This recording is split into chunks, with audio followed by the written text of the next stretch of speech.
We haven't got much. But the jogger said there were two cars that left right after the shooting, but they went in opposite directions.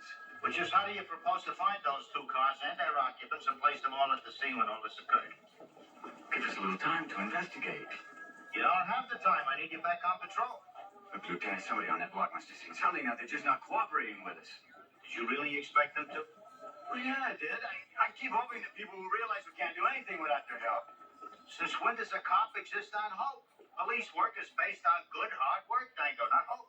If we could canvass the neighborhood one more time, Lieutenant. As I said, Owens, I need you back on patrol.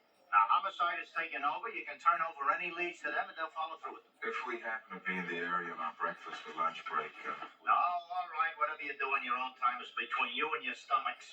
Now, get out of here. You're dismissed. Keep that up. You'll get an ulcer, you know.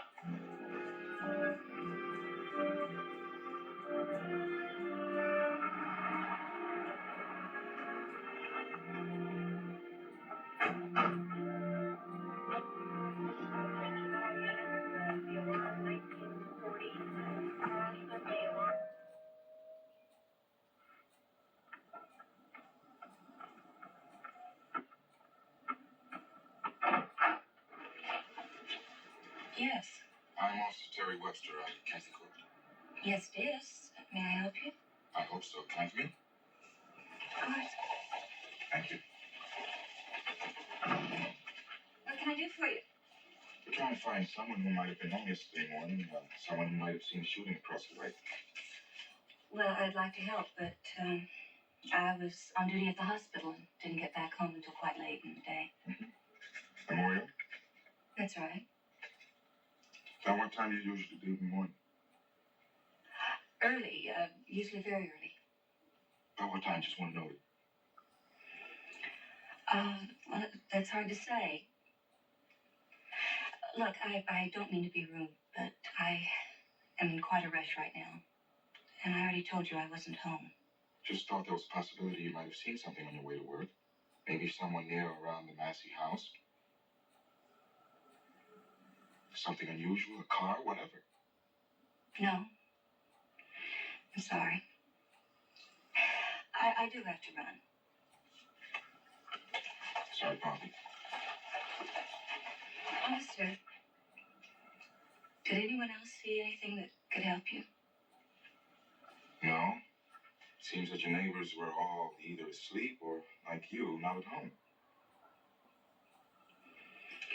Well, I hope you have better luck. Thank you.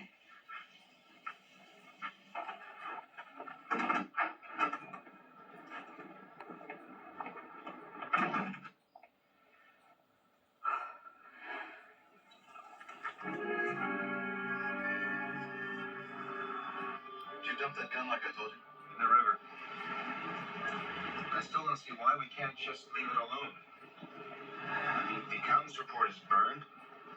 There's no gun. There's nothing to tie us in. There's no motive for us to harm Massey. We're free and clear. And if the witnesses identify us, how can they? I mean, we didn't know them, so they don't know us. You keep forgetting. The police have a set of pictures of me with a number on my chest. All those people have to do is to pick it out. And if they get one of us, they get both of us. Well, how come you're so sure that we can find them again? I remember the first 3 digits of their license plate. They were here yesterday morning, and if they live around here, they'll be back.